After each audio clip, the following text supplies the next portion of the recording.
आज क्लास 4 का science chapter 1 चालू कर रहे हैं। चैप्टर का नाम है प्राणियों में श्वसन। यानी इस पृथ्वी पर जितने भी सजीव प्राणी हैं सभी को श्वसन की आवश्यकता होती है। यानी जितने भी प्राणी सजीव हैं सभी न सभी किसी न किसी प्रकार से श्वसन करते हैं। तो उसी के बारे में आज हम लोग देखेंगे। फर्स्ट है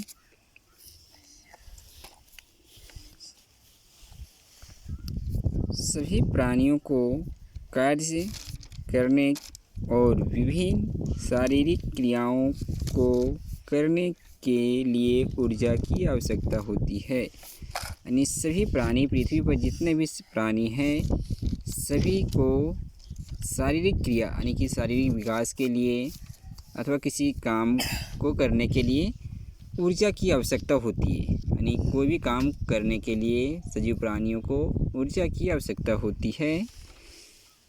दैनिक कार्यों के लिए जितनी भी ऊर्जा चाहिए उसे प्राप्त करने के लिए ऑक्सीजन की आवश्यकता होती है। और सभी सजीव प्राणियों को दैनिक जीवन में कोई भी काम करने के लिए जितनी भी ऊर्जा चाहिए वो ऊर्जा हम लोग जो है ऑक्सीजन से प्राप्त करते हैं, जिससे वे शरीर के भीतर भोजन को पचा सके। ऊर्जा प्राप्त करने के बाद हमारे शरीर के भीतर जो भोजन होते हैं वो भोजन को पचा सकते हैं। प्राणी इस आवश्यक ऊर्जा को किस प्रकार प्राप्त करते हैं? और प्राणी जो होते हैं ये ऊर्जा हम लोग जानते हैं कि किसी भी काम करने के लिए ऊर्जा की आवश्यकता होती है। तो ये ऊर्जा किस प्रकार से हमारे शरीर में प्राप्त होती है ये हम लोग देखेंगे। ऑक्सीजन शरीर के भीतर भोजन को जलाती है। ऑक्सीजन जो हम लोग लेते हैं वो ऑक्सीजन के द्वारा हमारे पेट के अंदर जो भोजन होती है वो भोजन को ख़त्म कर देती है यानी जलाती है। और उसी से हम लोग को ऊर्जा प्राप्त होती है, जिसके परिणाम स्वरूप ऊर्जा उत्पन्न होती है। यानी हम लोग भोजन करते हैं। भोजन करने के बाद हमारे पेट में बहुत सारी मशीन लगा होते हैं और वो मशीन इसके बाद हमारे नाक के द्वारा ऑक्सीजन लेते हैं। ऑक्सीजन जो है भोजन को जलाती है यानी ख़त्म करती है और इसके बाद हम लोग को ऊर्जा प्राप्त होती है। इसके मान लीजिए जैसे हम लोग मशीन में तेल डालते हैं और तेल डालने के बाद मशीन को जब स्टार्ट करते हैं तो मशीन का तेल धीरे धीरे खपत होते जाती है और उससे हम लोग को पानी प्राप्त होती है। सेम टाइप हम लोग भोजन करते हैं और भोजन करने के बाद हम लोग ऑक्सीजन लेते हैं और ऑक्सीजन जो है हमारे पेट के अंदर जाती है तो वो भोजन को धीरे धीरे खपत करती है और खपत करने के परिणाम स्वरूप हम लोग को उससे ऊर्जा प्राप्त होती है, जो शरीर की विभिन्न क्रियाओं को करने के लिए सहायक होती है। और ऊर्जा प्राप्त होने के बाद हमारे शरीर में बहुत सारी क्रिया यानी शारीरिक विकास किसी भी काम करने के लिए सहायक होती हैं। अतः प्रत्येक प्राणी को श्वसन की आवश्यकता होती है। और इस प्रकार से हम लोग जानें कि पृथ्वी पर जितने भी प्राणी हैं सभी को श्वसन की आवश्यकता होती है, जिससे उसे आवश्यक मात्रा में ऑक्सीजन प्राप्त हो सके।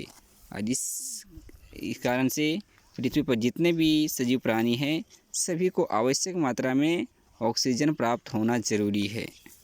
विभिन्न प्राणियों का श्वास लेने का ढंग अलग अलग होता है और पृथ्वी पर जितने भी प्राणी हैं सभी प्राणी अलग अलग प्रकार से श्वसन करते हैं।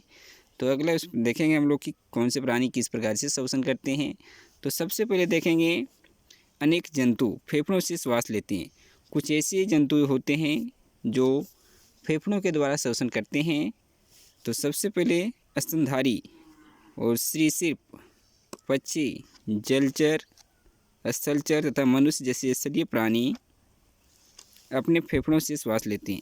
यानी कुछ पृथ्वी पर ऐसे जंतु हैं जो फेफड़ों के द्वारा श्वसन लेते हैं, जैसे स्तनधारी यानी कि जो बच्चे को जन्म देते हैं उसे स्तनधारी कहते हैं। सरीसृप यानी बहुत सारे सांप में आ गए। पक्षी कुछ ऐसे हैं जो बच्चे को जन्म देते हैं। जलचर यानी जल में रहने वाले जैसे मछली, स्थलचर कुछ ऐसे होते हैं जो स्थल में रहते हैं, तथा मनुष्य जो है ये सब अपने फेफड़ों के द्वारा श्वसन करते हैं। स्थलीय प्राणी अपने फेफड़ों से श्वसन लेते हैं और स्थलीय प्राणी जो स्थल पर रहते हैं वो अपने फेफड़ों के द्वारा श्वसन करते हैं। पंछियों के वक्ष में स्पंजयुक्त लचीली थैली जैसी रचनाएं होती है जिन्हें फेफड़े कहते हैं। प्राणियों के वक्ष में स्पंजयुक्त लचीली थैली होती है, यानी प्राणियों के वक्ष जो है वक्ष में स्पंजयुक्त लचीली थैली बनी होती है जिन्हें हम लोग फेफड़ा कहते हैं और ये संख्या में 2 होती है। और फेफड़ा जो होते हैं संख्या में 2 होते हैं, जैसे यहाँ फिगर में दिखाया गया है कि हम लोग नाक के द्वारा यहाँ से श्वसन करते हैं और ये जो है हमारे नली के द्वारा यहाँ पर फेफड़ों में आ जाती हैं और ये फेफड़ा 2 भागों में बटी होती है। इसे पर्याप्त मात्रा में रक्त आता है और जाता है और इस नली के द्वारा इस फेफड़े में पर्याप्त मात्रा में इसमें ब्लड का